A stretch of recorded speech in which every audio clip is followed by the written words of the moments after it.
Thiruvithamkoor, Kochi, Malabar ദേവസ്വങ്ങളുടെ 25,000 acre കാണാനില്ല എന്നുള്ളതാണ്. ഏറ്റവും കൂടുതൽ അതിൽ അന്യാധീനപ്പെട്ടത് മലബാർ ദേവസ്വത്തിന്റെ ഭൂമിയാണ് എന്നുള്ളതാണ്. അരുൺ കൊടുങ്ങൂറിലേക്ക് വീണ്ടും പോകുന്നു. അരുൺ, നമ്മൾ പറഞ്ഞുകൊണ്ടിരുന്നത് ഇത്തരത്തിൽ ഭൂമി അന്യാധീനപ്പെട്ടു പോയി കഴിഞ്ഞാൽ അത് തിരിച്ചു പിടിക്കുന്നതിനുള്ള യാതൊരു നടപടികളും ഉണ്ടാകുന്നില്ല എന്നുള്ളതാണ്. ഭൂമി കയ്യേറ്റം കൃത്യമായി തന്നെ പ്രോത്സാഹിപ്പിക്കുന്നു, രാഷ്ട്രീയ ഇടപെടലുകൾ ഉണ്ടാകുന്നു. ഇതൊക്കെ കണ്ടേയില്ല എന്നുള്ള മട്ടിൽ നിലകൊള്ളുമ്പോഴാണ് ഭൂമി ഏക്കർ കണക്കിന് അന്യാധീനപ്പെട്ടു പോകുന്ന സാഹചര്യം ഉണ്ടായിരിക്കുന്നത്. നമ്മൾ നേരത്തെ പറഞ്ഞതുപോലെ റവന്യൂ പുറമ്പോക്ക് എന്നുവരെ ദേവസ്വത്തിന്റെ ഭൂമികൾ രേഖപ്പെടുത്തുന്ന ഒരു സാഹചര്യത്തിലേക്ക് എത്തിച്ചേർന്നിട്ടുണ്ടെങ്കിൽ ഒരുപക്ഷെ ഹൈന്ദവരുടെ ഈ ക്ഷേത്രഭൂമികളെല്ലാം തന്നെ വല്ലവരുമൊക്കെ കൈയടക്കുന്ന ഒരു സാഹചര്യത്തിലേക്ക് എത്തും. ഇതിനെതിരെ കൃത്യമായ ഒരു നടപടിയിലേക്ക് കടന്നേ മതിയാകൂ എന്ന് തന്നെയല്ലേ മനസ്സിലാക്കേണ്ടത്. കാരണം ദേവസ്വം ബോർഡിന്റെ ഭാഗത്ത് നിന്ന് സുതാര്യമായ ഒരു നടപടിയോ അന്വേഷണമോ ഉണ്ടാകുമോ എന്നുള്ള കാര്യത്തിൽ ഇപ്പോഴും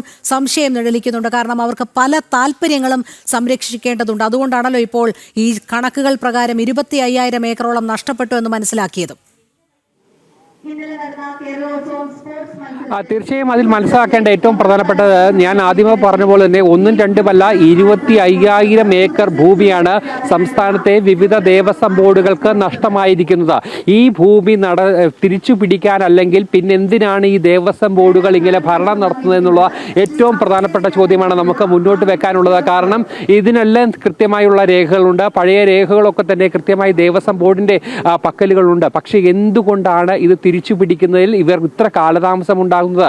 ഇത് ഓരോ കാലഘട്ടത്തിലും ഉയർന്നു വന്ന കണക്കുകളാണ്. ഈ കണക്കുകളാണ് ക്രോഡീകരിച്ചുകൊണ്ട് അന്ന് ദേവസ്വം മന്ത്രി കൃത്യമായി തന്നെ നിയമസഭയിൽ ഔദ്യോഗിക രേഖയായി തന്നെ പറയുകയും ചെയ്തത്. പക്ഷേ എന്തുകൊണ്ട് ഇത്തരത്തിലുള്ള കണക്കുകൾ പുറത്തു വന്നിട്ടും കോടികളുടെ മുതലാണ് ഈ ഭൂമികളുടെ മൂല്യം എങ്ങനെയാണ് നമ്മൾ തിട്ടപ്പെടുത്തുക?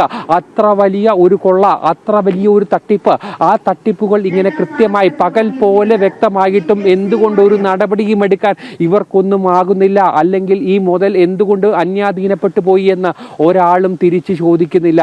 അങ്ങനെ വലിയ രീതിയിലുള്ള പ്രതിസന്ധികളായി ഓരോ അന്വേഷണങ്ങളും മാറുമ്പോൾ ഈ ദേവസ്വത്തിന്റെ ഭൂമി ഇങ്ങനെ അന്യാധീനപ്പെട്ടു പോവുകയാണ്.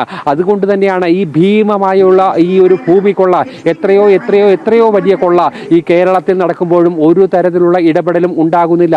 അത് ഇടത് വലത് മുന്നണികളുടെ ദേവസ്വം ബോർഡ് ഭരിച്ചു, ഇടത് വലത് മുന്നണികൾ മാറി കേരളം ഭരിച്ചു. പക്ഷേ ഒരാൾക്ക് പോലും ഈ ഒരു വിഷയത്തിൽ ഇടപെടാൻ, ഈ ഭൂമി തിരിച്ചു പിടിക്കുന്നതിനുള്ള നടപടികളുമായി മുന്നോട്ട് പോകാൻ കഴിഞ്ഞിട്ടില്ല എന്നതാണ് ഏറ്റവും പ്രധാനപ്പെട്ട വസ്തുത. ഇത് ഇവിടം കൊണ്ട് അവസാനിക്കുന്നില്ല. ഇതിലും വലിയ തട്ടിപ്പുകൾ വീണ്ടും നമുക്ക് അടുത്ത ദിവസങ്ങളിലും അടുത്ത മണിക്കൂറുകളിലും ഒക്കെ നമുക്ക് ചർച്ച ചെയ്യേണ്ടി വരും. കാരണം അത്ര വലിയൊരു വിഷയമാണ്. ഏറ്റവും ഗൗരവമായി ഇതുവരെയും ചർച്ച ചെയ്യാതെ പോയ ഒരു വിഷയമാണ്. അത്ര ഭീമമായ ഒരു കൊള്ളയാണ് സംസ്ഥാനത്ത് നടന്നിരിക്കുന്നത്. കാരണം ഈ 25,000 ഏക്കറിന്റെ മൂല്യം എന്ത് എന്ന് നമുക്ക് കൃത്യമായി മനസ്സിലാക്കും.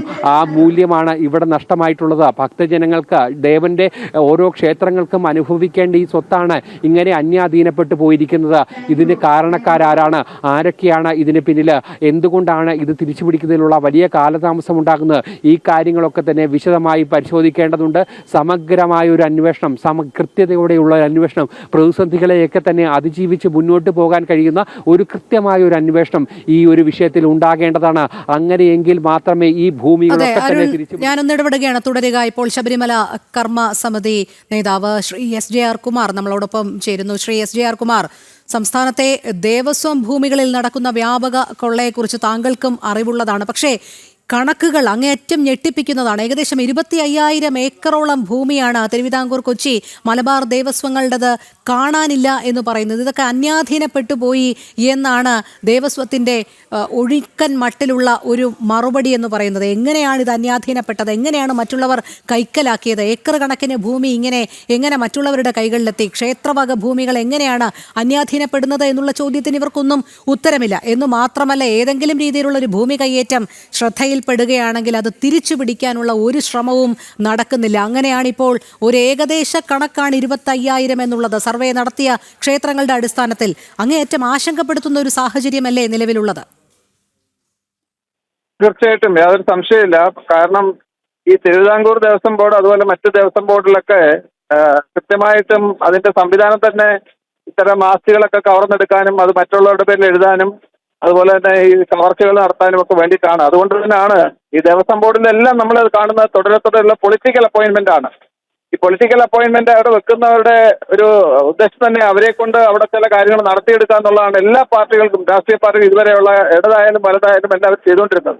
അത് തന്നെ അവർ ഈ കൃത്യമായിട്ടും അത് മോണിറ്റർ ചെയ്ത് അതിനുള്ള സംവിധാനം സർക്കാർ ചെയ്തു കൊടുക്കുകയാണ്. അത് ഏതെങ്കിലും തരത്തിൽ ദേവസ്വം ഭൂമി ഒരു പ്രശ്നം ഉണ്ടായാൽ അതിനെ കേസ് പോകാതിരിക്കുക എന്നുള്ളതാണ് ദേവസ്വം ബോർഡ് പൊതുവെ ചെയ്യുന്നത്. പക്ഷെ അവിടെ നമ്മൾ ശ്രദ്ധിച്ചാൽ മനസ്സിലാവും, പലരും പല സമയത്തും സംഘടനകളോ അല്ലെ ഭക്തന്മാരോ ആണ് ഇത്തരത്തിൽ ദേവസ്വം ഭൂമി നഷ്ടപ്പെടുമ്പോൾ കേസിന് പോകാറുള്ളത്. അവിടെയും നമ്മൾ കണ്ട ചില കാര്യങ്ങളുണ്ട്. അതായത് ഇത്തരം വിഷയങ്ങൾ ഒരു കേസിന് പോയി കഴിഞ്ഞാൽ ഈ ദേവസ്വം വക്കീലാണ് സത്യം പറഞ്ഞ ദേവസ്വം ഭൂമി നഷ്ടപ്പെടുത്തുന്നതിന് വേണ്ടി ഏറ്റവും ഒരു സാഹചര്യം ഒരുക്കി കൊടുക്കുന്നത്. അതിന് മറ്റു ചില സാഹചര്യങ്ങളുണ്ട്. കാരണം വെച്ചാൽ ഈ പലപ്പോഴും നമ്മൾ ശ്രദ്ധിക്കുന്നത് ഈ ദേവസ്വം ഭൂമി നഷ്ടപ്പെടുന്ന വിഷയത്തിൽ ആ തൽപര കക്ഷികൾ ആരാണോ അവർ ദേവസ്വം വക്കീലിനെ സ്വാധീനിച്ചുകൊണ്ട് ആ കേസ് ദുർബലമാക്കുന്ന കാര്യമാണ് പൊതുവെ നമ്മൾ കണ്ടുവരുന്നത്. അത് നമ്മൾ ആ കേസുകൾ നടന്ന കേസുകൾ നോക്കിയാലും ഒക്കെ നമുക്ക് കാണാൻ സാധിക്കും. പിന്നെ തുടരെയുള്ള ഈ ദേവസ്വം ഭൂമി ഏറ്റെടുക്കുമ്പോൾ പല സ്ഥലത്തും ചില ഭക്തന്മാർ ശ്രദ്ധിക്കുന്നത് കുറച്ച് വർഷങ്ങൾക്ക് ശേഷമായിരിക്കും. അപ്പൊ തന്നെ അത് പല കൈമറിഞ്ഞു പോകുന്നു. അങ്ങനെ ഒരു സാഹചര്യമുണ്ട്. അപ്പൊ അതുകൊണ്ട് ശരിക്കും പറഞ്ഞാൽ ഈ ദേവസ്വം നമ്മൾ ശബരിമലയിലെ ഈ സ്വർണ്ണമോഷണം കാണുന്നത് പോലെ തന്നെ അതിലും ഭീകരമാണ്. ഇപ്പൊ സ്വർണ്ണമോഷണത്തിന്റെ എത്ര കോടിയാണോ അയ്യപ്പന് നഷ്ടം എന്നത് അതിന്റെ ഏകദേശം 1,00,000 ഇരട്ടിയോളം മറ്റ് ഈ പറഞ്ഞ ഭൂമി അത് കേരളത്തില് 47 കേരളത്തിലെ ഭൂപ്രദേശത്തിന്റെ 40% കേരളത്തിലെ ക്ഷേത്രങ്ങളുടെ ആയിരുന്നെങ്കിൽ ഇന്നത് 1.5% താഴെയായിട്ട് കുറഞ്ഞിട്ടുണ്ട്. ഈ പറഞ്ഞ പോലെ ഏറ്റവും കൂടുതൽ ഭൂമി നഷ്ടപ്പെട്ടത് മലബാർ ദേവസ്വത്തിനാണ്. കാരണം അതിന്റെ സംവിധാനം തന്നെ അത്തരത്തിലായതുകൊണ്ട് അവർക്ക് കൂടുതൽ ഭൂമി ഏറ്റെടുക്കാനും പിന്നെ മറ്റൊരു കാര്യമുണ്ട്. ഈ പലപ്പോഴും ഭക്തന്മാർ തന്നെ കേസിന് പോയിട്ട് വളരെ നല്ല രീതിയിൽ കേസ് വാദിച്ച് ക്ഷേത്രത്തിൻ്റെതാണെന്ന് തിരിച്ചു കൊടുക്കാനുള്ള സംവിധാനം ചെയ്താൽ പോലും ആ കോടതി വിധി നടത്തിയെടുക്കാത്ത പോലും സാഹചര്യം ധാരാളം നമ്മൾക്ക് മലബാർ പ്രദേശത്ത് കാണാൻ സാധിക്കുന്നുണ്ട്. അപ്പൊ ഇതെല്ലാം കാണിക്കുന്നത് ഈ ദേവസ്വം ബോർഡിന്റെ നിഷ്ക്രിയത്വം, അതിനിടവരുത്തുന്നതായിട്ടുള്ള രാഷ്ട്രീയ നേതൃത്വത്തിന്റെ ഇടപെടൽ, മൂന്നാമത് രാഷ്ട്രീയമായിട്ടുള്ള ഇവരെ നിയമിക്കൽ, ഇതെല്ലാമാണ്. അപ്പൊ തീർച്ചയായിട്ടും നമ്മളെല്ലാം ആവശ്യപ്പെടുന്ന പോലെ ഇപ്പൊ നടക്കുന്ന ഈ വിഷയത്തില് കൃത്യമായിട്ട് CBI എൻക്വയറിയും നമ്മള് പന്തളത്ത് നടന്ന ശബരിമല സംരക്ഷണ സംഗമത്തിൽ നമ്മൾ പാസ്സാക്കിയ ഒരു റെസൊല്യൂഷൻ ഉണ്ട്, പ്രമേയമുണ്ട്. അതിനകത്ത് നമ്മൾ കേന്ദ്ര സർക്കാരിനോട് ഇടപെടാൻ ആവശ്യപ്പെടുന്നുണ്ട്. ഇപ്പോഴും നമ്മൾ വീണ്ടും ആവശ്യപ്പെടുകയാണ് അത്തരത്തിൽ ഇടപെടണം. അത്തരത്തിലൊരു കേന്ദ്ര ഇടപെടൽ ആവശ്യമുണ്ട്. മാത്രമല്ല ഈ സമഗ്രമായിട്ട് ഈ പറഞ്ഞ എല്ലാ ദേവസ്വത്തിന്റെയും കേരളത്തിലെ ദേവസ്വങ്ങൾ എങ്ങനെയാണ് സ്വത്ത് നഷ്ടപ്പെട്ടതെന്നും എല്ലാം അന്വേഷിക്കണം. ഇന്നിപ്പോ ഞാൻ മുംബൈയിലാണ്. ശബരിമല അയ്യപ്പ സേവാ സമാജത്തിന്റെ നേതൃത്വത്തിൽ ഇന്നിപ്പം 11:30 മണിക്ക് കേരളത്തിലെ കേരളത്തിന്റെ സർക്കാരിന്റെ കേരള ഹൗസ് ഉണ്ട് ഇവിടെ വാശിയിൽ. ഞങ്ങളിപ്പോൾ അവിടേക്ക് യാത്ര ചെയ്തുകൊണ്ടിരിക്കുകയാണ്. ഞങ്ങൾ എല്ലാ സംഘടനകളും പല ബസ്സുകളിലായിട്ട് അവിടോട്ട് യാത്ര ചെയ്തുകൊണ്ടിരിക്കുന്നു. ഇപ്പോൾ 11:30 മണിയോടുകൂടി നമ്മൾ അവിടെ ഒരു ധർണ നടത്തുകയാണ്. അതായത് നമ്മുടെ വിഷയം ഇത് തന്നെയാണ്. ഈ ശബരിമല കവർച്ച, ക്ഷേത്ര കവർച്ച, തുടർച്ചയായിട്ടുള്ള ദേവസ്വം ബോർഡിന്റെ അനാസ്ഥ, ഈ കാര്യത്തിലെ കേരള സർക്കാരിന്റെ അനാസ്ഥ, ഇത്തരം വലിയൊരു കൊള്ള നടന്നിട്ടും ഇതുവരെയും ഒരു ആളെ അറസ്റ്റ് ചെയ്യോ ഒരു കേസ് പോലും എടുക്കാൻ ചെയ്യാൻ ഇപ്പൊ കോടതി നിർദ്ദേശം അനുസരിച്ചാണ് കേസ് പോലും നമ്മളൊക്കെ ആവശ്യപ്പെട്ടാണ് കേസ് എടുക്കണമെന്ന്. അപ്പൊ അത്തരത്തില് ശക്തമായി ഭാരതം മൊത്തം ഈ കേരളത്തിന്റെ വിഷയത്തിൽ പ്രക്ഷോഭത്തിലാണ്. ഇന്ന് ശബരിമല ഈ വിഷയത്തിൽ ഇന്ന് നമ്മളെല്ലാം കൂടെ ഞാനും ഉണ്ട്. നമ്മൾ മുംബൈയിൽ ശക്തമായ പ്രതിഷേധമാണ്. നാളെ നമ്മൾ പത്രസമ്മേളനം നടത്തുന്നത്. തീർച്ചയായിട്ടും ഇത് ഈ ഭാരതത്തിലെ എല്ലാ സംസ്ഥാനങ്ങളിലേക്കും പ്രധാനപ്പെട്ട സ്ഥലങ്ങളിലേക്കും നമ്മൾ ഈ വിഷയം കൊണ്ടുചെല്ലുകയാണ്. അതുകൊണ്ട് തീർച്ചയായിട്ടും ഭാരതത്തിലുള്ള മൊത്തം ഹിന്ദു സമാജത്തിന്റെ അയ്യപ്പ വിശ്വാസത്തിൽ മാത്രമല്ല സനാതനധർമ്മികളുടെ എല്ലാം ഒരു വിഷയമായിട്ട് നമ്മളിത് മാറ്റും. തീർച്ചയായിട്ടും ശക്തമായ രീതിയിൽ കേരളത്തിന്റെ ഈ സർക്കാരിന്റെ മേളിൽ നമ്മൾ പ്രഷർ ഇട്ടുകൊണ്ട് ഈ കാര്യം കൊള്ള നിർത്താനും ഈ കൊള്ളക്കാരെ മുഴുവൻ മുൻപിൽ കൊണ്ടുവരാനും അവരുടെ പേര് നടപടിയെടുക്കാനും ഇൻക്ലൂഡിങ് ഞാൻ പറഞ്ഞ ദേവസ്വം മിനിസ്റ്റർമാരൊക്കെ ഉൾപ്പെടുന്നത് യാതൊരു സംശയമില്ല. അല്ലെ ഇത്ര നീണ്ടനാൾ നടക്കില്ല. അത്തരത്തില് ഭാരതം ഒട്ടുക്കുള്ള ഒരു സംവിധാനം തീർച്ചയായിട്ടും വരും. അതിൽ ശക്തമായ നടപടി വരും. അതുപോലെ തന്നെ കേന്ദ്ര സർക്കാർ നടപടി വരുമെന്നാണ് ഞാൻ വിശ്വസിക്കുന്നത്. അതുകൊണ്ട് എനിക്ക് അഭ്യർത്ഥിക്കാനുള്ളത് എല്ലാ ഈശ്വരവിശ്വാസികളും ഈ കാര്യങ്ങൾ ശ്രദ്ധിക്കണം. അവരവരുടെ ക്ഷേത്രങ്ങളെല്ലാം നമ്മൾ കാത്തുസൂക്ഷിക്കേണ്ട ബാധ്യത എല്ലാ ഹിന്ദുവിനും ഉണ്ട്. അതല്ലെങ്കിൽ ഈ ക്ഷേത്രക്കൊള്ള നടത്തി ഇവർ നമ്മളെ എല്ലാം ഇല്ലാതാക്കും.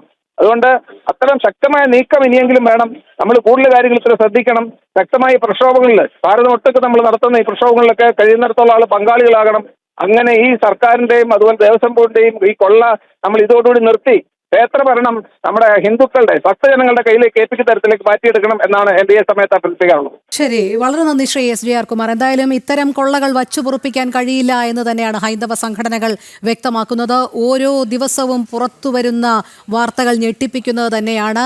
ഭൂമിക്കൊള്ള അങ്ങേയറ്റം ഞെട്ടിപ്പിക്കുന്നതാണ്. ദേവസ്വത്തിന്റെ കീഴിൽ 25,000 ഏക്കർ ഭൂമിയോളമാണ് അന്യാധീനപ്പെട്ടു പോയിരിക്കുന്നത്. ഒരു ഭാഗത്ത് ക്ഷേത്രവകകൾ കൊള്ളയടിക്കപ്പെടുന്നു, മറുഭാഗത്ത് ക്ഷേത്രഭൂമികൾ അന്യാധീനപ്പെടുത്തുന്നു. ഇങ്ങനെ വലിയ രീതിയിലുള്ള ക്രമക്കേടുകളും കൊള്ളയുമാണ് ദേവസ്വം ബോർഡിന്റെ കീഴിലുള്ള ക്ഷേത്രങ്ങളിൽ നടക്കുന്നത്.